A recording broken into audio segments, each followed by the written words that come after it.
6 de agosto de 1945. Era um pouco mais de 8 da manhã, sobre Hiroshima, quando um único avião, voando sozinho a mais de 9.000 metros de altitude, lançou um objeto metálico de pouco mais de 3 metros de comprimento sobre a cidade. 43 segundos depois, uma luz mais brilhante que o Sol consumiu o centro de Hiroshima, e o mundo entrou sem aviso na era nuclear. Pouco mais de 3 semanas antes, do outro lado do planeta, cientistas haviam testado essa mesma arma por trás de cercas de segurança, no deserto do Novo México. E pouco mais de um ano antes, enquanto Hitler sobrevivia por pouco a uma bomba escondida numa pasta de couro em Rastenburg, o presidente americano Harry Truman ainda nem sabia oficialmente que esse projeto existia. Esta é a história da decisão mais consequente já tomada por um único homem na história da guerra moderna e do debate que, 80 anos depois, ainda não tem resposta definitiva.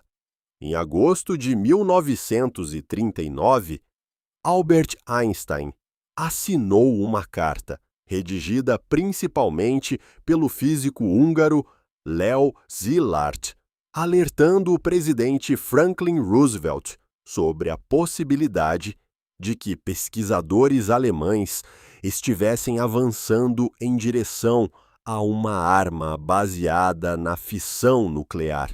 A carta não pedia uma bomba, pedia apenas que os Estados Unidos não ficassem atrás.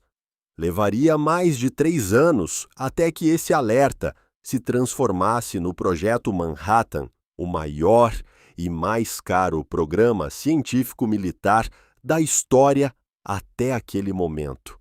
Sob o comando do general Leslie Groves e a liderança científica do físico Robert Oppenheimer, mais de 130.000 pessoas trabalhariam em algum momento em instalações espalhadas por todo o país, a maior parte delas sem saber exatamente no que estavam trabalhando. O orçamento final superaria 2 bilhões de dólares da época. Em 16 de julho de 1945, no deserto de Alamogordo, no Novo México, a primeira bomba atômica da história foi detonada num teste batizado de Trinity. A explosão foi vista a mais de 300 quilômetros de distância. Oppenheimer, observando a bola de fogo se erguer no horizonte, lembraria depois de um verso da escritura hindu, Bhagavad Gita, que lhe veio à mente naquele instante. Agora eu me tornei a morte, o destruidor de mundos. A arma existia. A pergunta que restava era o que fazer com ela.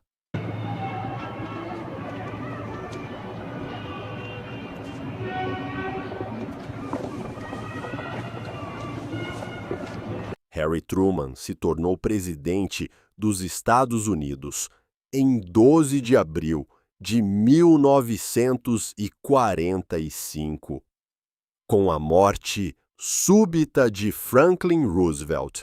Havia sido vice-presidente havia apenas 82 dias e em nenhum momento desse período Roosevelt o havia informado sobre a existência do Projeto Manhattan.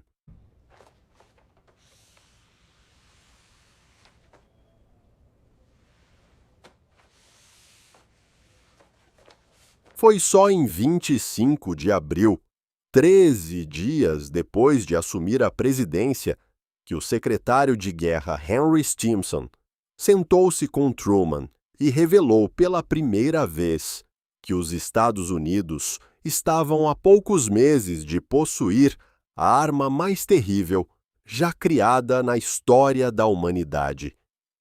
Truman, que até então vinha administrando uma guerra em 2 continentes praticamente às escuras sobre esse projeto específico, agora teria que decidir como e se usá-la.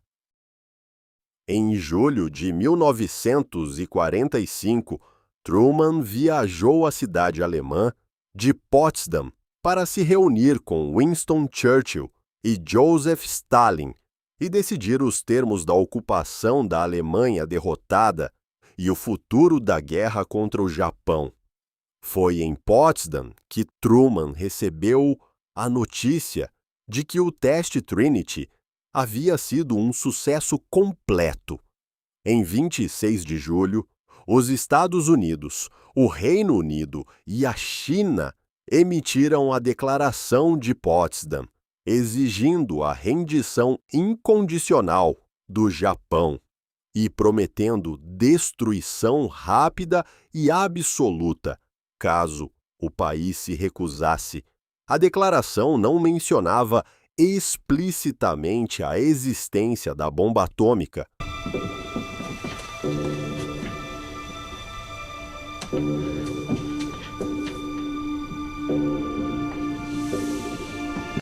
O governo japonês, sob o primeiro-ministro Kantaro Suzuki, rejeitou o ultimato publicamente como algo indigno de consideração.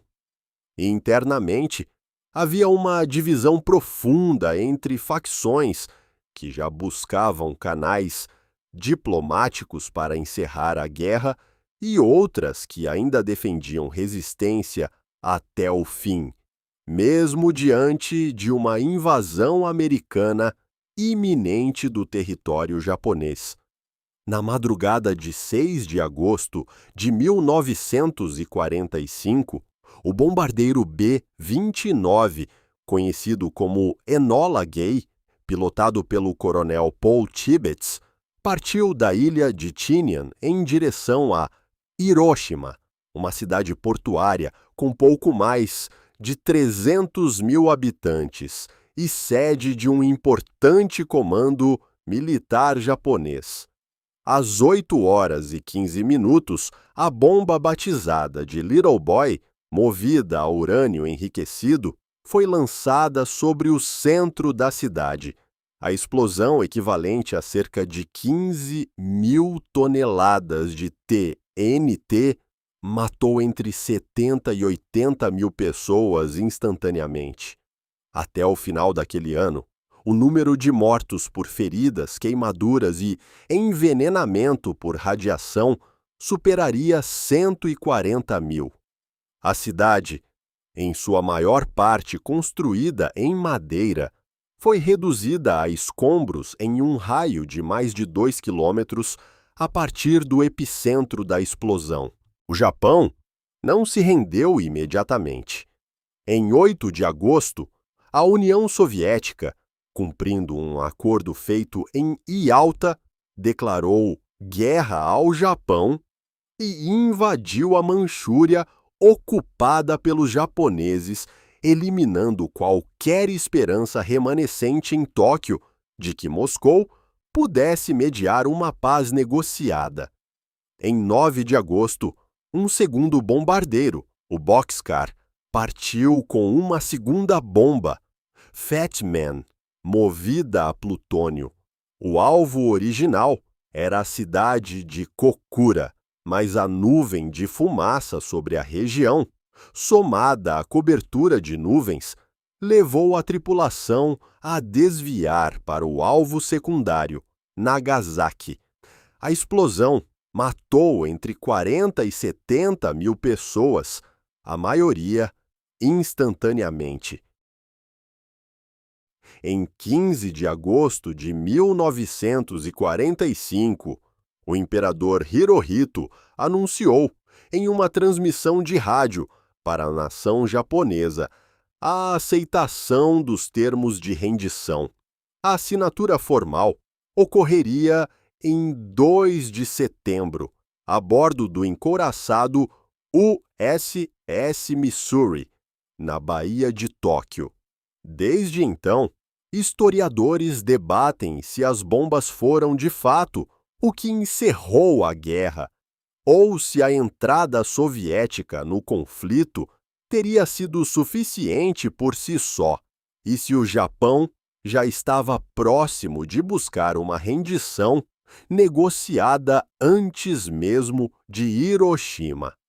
Defensores da decisão de Truman argumentam que ela evitou a necessidade de uma invasão terrestre do Japão, a chamada Operação Downfall, que projeções militares da época estimavam que poderia custar centenas de milhares de vidas americanas e japonesas. Críticos apontam que essas estimativas eram incertas e que parte da motivação por trás do uso da bomba era também demonstrar poder à União Soviética, no que já se desenhava como o início da Guerra Fria.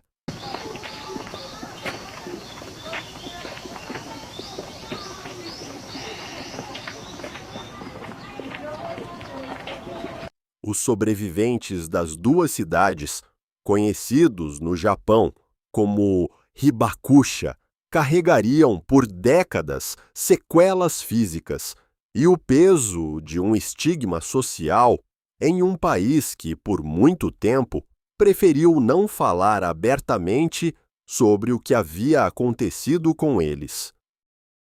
Truman jamais expressou arrependimento público pela decisão. Em entrevistas posteriores, afirmou repetidamente que a tomaria novamente nas mesmas circunstâncias, mas também nunca a tratou como uma escolha simples. E em cartas privadas reconheceu o peso de ter autorizado, com sua assinatura, a morte de mais de 200.000 pessoas em questão de dias. 80 anos depois, o mundo ainda vive sob a sombra daquela decisão. As armas nucleares que existem hoje são centenas de vezes mais poderosas do que as lançadas sobre Hiroshima e Nagasaki. E a pergunta que Truman precisou responder em poucas semanas, em agosto de 1945, continua sendo, de uma forma ou de outra, a pergunta central por trás de toda a arquitetura de segurança global que conhecemos desde então. Até que ponto o poder de acabar com uma guerra justifica o poder de acabar com uma cidade inteira? Não há uma resposta que satisfaça a todos. Talvez nunca tenha havido.